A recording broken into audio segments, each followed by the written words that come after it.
ఆయన స్పష్టంగా మాట్లాడుతున్నాడు. ఒక మనిషి నశించిపోవడం దేవునికి ఇష్టం లేదు. ఒక వ్యక్తి నశించిపోవడం దేవునికి ఇష్టం లేదు. ఒక వ్యక్తి పాడైపోవడం దేవునికి ఇష్టం లేదు.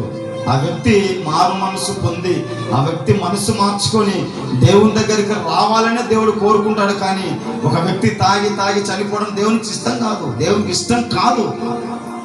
ఎంతసేపు ఉన్న వ్యభిచారంలో, ఎంతసేపు ఉన్న అదే మత్తులు, అదే ఆరాధన, అదే భక్తి, అదే ప్రార్థన, ఇదే నిజమైనది, ఇదే నిజమైన దేవుడు, ఇదే నిజమైనది, ఇదే నిజమైన జీవితం అని అందులోని మునిగి చచ్చిపోవడం దేవుని చిత్తం కాదు. దేవుని యందు నిలబడి దేవుని కోసం బ్రతికి దేవుని లాగా బ్రతికి యేసయ్య లాగా మనం బ్రతికి ఈ లోకంలో చావాలనేదే దేవుని ప్రణాళిక. ఇక్కడ చచ్చి అక్కడ కళ్ళు తెరవాలనేదే దేవుని చిత్తం. ఆ దేవుని చిత్తాన్ని అందరూ మట్టిలో కలిపేస్తున్నారు. మట్టిలో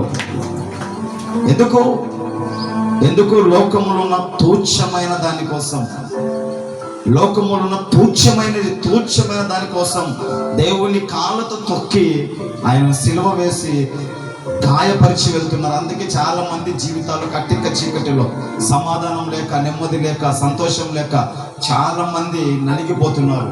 అందుకే దేవుడు వారితో అంటున్నాడు, నేను ప్రాణం ఇచ్చేంతగా నిన్ను ప్రేమించాను, ప్రాణం ఇచ్చి నిన్ను ప్రేమించాను, నేను ప్రేమించినంతగా నిన్ను ఎవ్వడూ ప్రేమించాడు.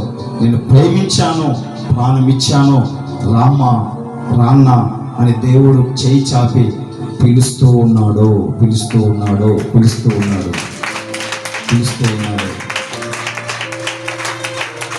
రాను ప్రభువా,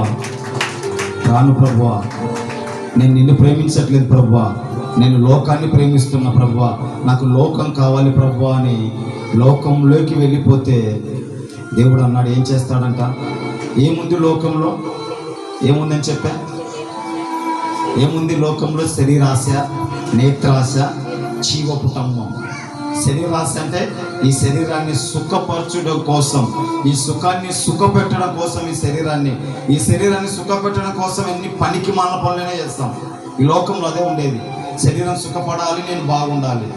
తర్వాత నేత్రాశ అంటే కంటికి నచ్చింది అది ఏదైనా సరే కంటితో చూసామా భార్య ఉండి కూడా వేరొక పురుషుడు కావాలి, భర్త ఉండి కూడా వేరొకరు, భార్య ఉండి కూడా వేరొకరు. నీకు భార్య, చక్కని భార్య దేవుడు ఇచ్చాడు, కానీ కంటితో చూసి వేరొకరు భార్య కావాలి, వేరొకరు కావాలి. నీకు మంచి భర్తనిచ్చాడు దేవుడు, మంచి అందంగాన్ని ఇచ్చాడు, మంచి జ్ఞానం కలిగిన మంచిగా నిన్ను ప్రేమించే భర్తను నీకు ఇచ్చాడు దేవుడు. అయినా కూడా కంటితో చూసి ఈ ఆశలను, శరీరంలో పుట్టే ఆశలను నువ్వు నెరవేర్చడానికి నీ భర్తను మోసం చేసి, నీ భర్తను గాయపరిచి శరీరాన్ని సుఖపరుచుకుంటున్నావు. కేవలం నీ చూసే చూపు మంచిది కాదు. ఇదే లోకములు ఉంది. అంతేకాదు, మూడవది జీవపుటమ్మం అంటే గర్వం, అహంకారం. మనిషిని పాడు చేసేది అన్నిటికంటే డేంజర్ ఏదంటే గర్వం. మనిషికి వాడిని నిలుగా వాడికి తెలియకుండా వాడి గొంతు కోసేది ఏదైనా ఉంది అంటే, మనకు తెలియనిది మనిషికి తెలియనిది ఏదైనా ఉంది అంటే అది ఒకటి గర్వం. శత్రువున్నా అనుకోని, మన ఇంటి పక్కన మనకు నచ్చలేదు అనుకో, వాడు మనకు నచ్చాడు, మనకు కొడతానికి మన మీదకి శత్రువు ఉన్నాడు, ఎప్పుడు కొడదామా, ఎప్పుడు తొక్కుదామని చూస్తాడు. పని మనం పసిగడతాం, ఇంట్లో వాళ్ళని పసిగడతాం, ఇంటి పక్కన పసిగడతాం, బయట ఉన్నని పసిగడతాం, చుట్టుపక్కల అందరిని, మన శత్రువు ఎవరు అందరిని పసిగడతానే ఉంటాం. వాడికి దొరకకుండా చిక్కకుండా పరిగెత్తుతుంటాం. కానీ మనకు కనపడినది, మనకు కనపడకుండా మనం తొక్కేది, మనం పాడు చేసేది ఒకటి, అదే గర్వం. ఈ గర్వం మనలో ఉంటుంది. మనలో ఉన్న ఈ గర్వం కనపడదు ఎవరికి. ఇది గర్వం కనపడదు ఎవరికి. వాళ్ళు అనుకుంటారు ఈ గర్వం ఏం చేస్తుందంటే మనిషిని అణిచివేస్తుంది. నువ్వేం చేసావు, బాగున్నావు, నువ్వేం చేసావు, అంతా ఆయనదే తప్పు, అంతా ఆమెదే తప్పు, అంత సేవకుందే తప్పు. మారిపోయాడు సేవకుడు అట్ట తయారయ్యాడు, మారిపోయాడు. ఆమె మారిపోయింది, ఈమె మారిపోయింది, వాడు మారిపోయాడు, వీడు మారిపోయాడు, అంత తేలిపోయారు. అంటే ఏమవుతుందంటే నిన్ను నువ్వు సమర్థించుకొని ఇతరుల మీద నిందేస్తుంటావు. ఇది ఏది ఏమవుతుందంటే గర్వం నిన్ను అనుస్తుంది. నువ్వు పశ్చాత్తాపడి, నువ్వు క్షమాపణ అడిగి, నువ్వు రాజీపడి, నిన్ను సరి చేసుకొని ముందుకు వెళ్ళిపోయావనుకో, నువ్వు ధన్యుడవు అవుతావు, దీవించబడతావు. అతని నుంచి మనుషుల దయను కోరుకుంటావు, మనుషుల దయ నీకు వస్తుంది, దేవుని కృప నీతో ఉంటుంది. నువ్వు అలా కాకుండా నువ్వు గర్వంగా ఉన్నావు అనుకో, అందరికీ దూరం అయిపోతావు, అందరికీ చెడ్డైపోతావు, అందరికీ శత్రువు అవుతావు. అంతేకాదు నీ గర్వమే నిన్ను అణిచివేస్తుంది, నీ గర్వమే నిన్ను తొక్కుతుంది. అందుకే బైబిల్ ఉంటుంది, ఏముంటుంది? గర్వానికి ముందు నాశనం అంట. గర్వానికి ముందు నాశనం నడుచుకుంటూ వెళ్ళిపోతాడంట. ముందు గౌరవం వస్తుంటుంది, దీనికి ముందు నాశనం. నీకు తెలియదు, నీ ముందాలో ఆటోమేటిక్గా నీ ముందు నిన్ను తొక్కుకుంటూ వెళ్ళిపోతుంది. ఎక్కడికి వెళ్ళినా సక్సెస్ ఉండదు, ఇంకా ఎక్కడికి వెళ్ళినా fail fail fail fail, success ఉండదు. ఎందుకు సార్? అబ్బో ఆయన పెద్ద తలనొప్పి, మనకు వద్దు. అబ్బో ఆమె నా పెద్ద తలనొప్పి, అబ్బా వద్దన్నా వద్దన్నా ఆయనతో నాకెందుకన్నా తలనొప్పి అంటే నీకు సహాయం అందదు, స్వస్థత జరగదు, సమాధానం ఉండదు, సంతోషం ఉండదు. ఎందుకు వెళ్తున్నావో, ఎక్కడికి వెళ్తున్నావో, ఏం చేస్తున్నావో, ఎలా బ్రతుకుతున్నావో, ఎందుకు సంపాదిస్తున్నావో, ఎందుకు పరిగెత్తుతున్నావో, ఎందుకున్నావో, ఎందుకు బ్రతుకుతున్నావో నీకే తెలియదు.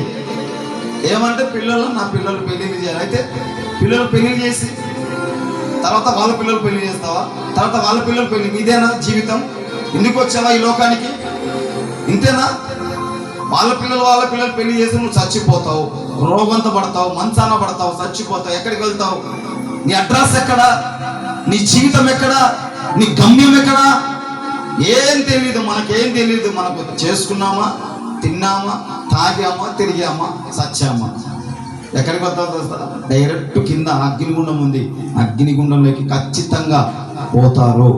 అందులో ఎలాంటి డౌటే లేదు. అగ్నిగుండాన్ని ఎవడు చూశాడు, పాతాళాన్ని ఎవడు చూశాడు అని ఎర్రితనంగా మాట్లాడితే మీ కర్మ. హల్లెలూయా. అలా అంటే యేసయ్య ఈ లోకానికి రావాల్సిన అవసరం లేదు, ఆయన శిలువ మీద చనిపోవాల్సిన అవసరం కూడా లేదు.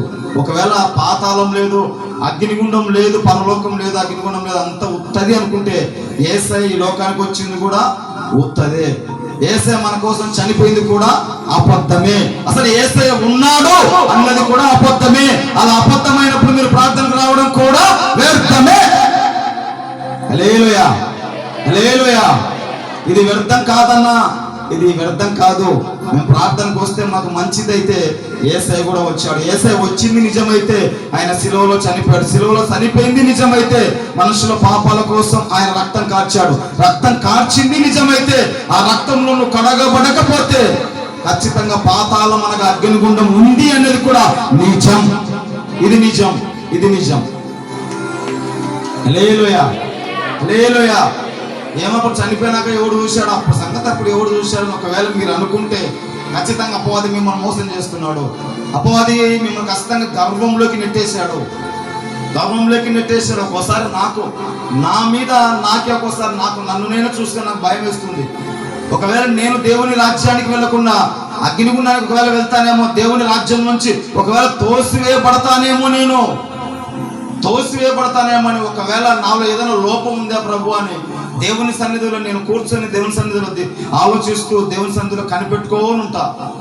ఏదైనా దేవుడు చూపిస్తాడేమో నాకు దేవునికి, నేను పరలోక రాజ్యానికి అనగా దేవుని సన్నిధికి, దేవుని రాజ్యంలో చేరుకోకుండా నాకు అడ్డుగా నిలబడింది ఏదైనా ఒకవేళ ఉందేమో అని దేవుని సన్నిధిలో కూర్చొని ప్రభుని ధ్యానిస్తూ ఉంటా. ప్రభు ఏదైనా ఉంటే చెప్పు ప్రభు, తీసేసుకుంటా. నా మాట తీరు బాగలేదా, నా ప్రవర్తన బాగలేదా ప్రభు, నా ఆలోచన బాగలేదా, ఎక్కడ నేను తేడాపడుతున్నాను చెప్పు ప్రభు, నేను సరి చేసుకుంటా అని దేవుని సన్నిధిలో అడుగుతా ధ్యానించుకుంటా ఉంటా. ఎందుకు? ఎక్కడో ఒక చోట నేను గర్విష్ఠుని అయిపోతానేమో, నాకు తెలియకుండా గర్విష్ఠుని అయిపోయి నేను ఎక్కడ పాతాళానికి వెళ్ళిపోతానని భయం. ఆ పాతాళానికి వెళ్ళిపోకూడదనే ఈ లోకములున్న నేత్రాశ, శరీరాశ, జీవపు డమ్మాన్ని విడిచిపెట్టి దాన్ని ప్రేమించకుండా దేవుణ్ణి ప్రేమించాలని, ఒకవేళ నువ్వు ఇంకా దాన్ని ప్రేమిస్తే దేవుడు చెప్తున్నాడు, నా నోటి నుండి నిన్ను ఉమ్మి వేస్తాను, నా నోటి నుంచి నిన్ను ఉమ్మి వేస్తాను, నిన్ను తుంచేస్తాను, ఈ లోకం నుంచి తుంచేస్తాను. నీకు హఠాత్తుగా రోగం వస్తుంది, హఠాత్తుగా నీకు మరణం వస్తుంది, హఠాత్తుగా నువ్వు కూలిపోతావు.